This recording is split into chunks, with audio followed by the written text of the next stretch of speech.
A sneeze is a nasal reboot, there to reset the environment in your nose and get rid of any irritating particles. Your sneezes may all sound the same, but can be caused by allergies, a cold, or the flu. Learning to identify what's behind your sneeze means managing and treating it more effectively. Allergic sneezes flare up immediately after exposure to an allergen, like mold or dust. You may also have a tickle in your throat and watery eyes. A good antihistamine stops sneezing in its tracks, as does removing the offending allergen.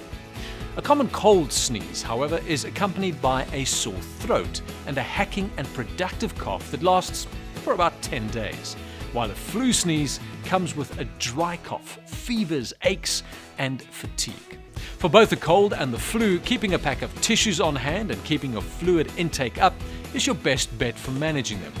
Don't forget, though, that because the flu and cold are caused by a virus, antibiotics won't make any difference. Instead, all you can really do is sit it out or sleep it out.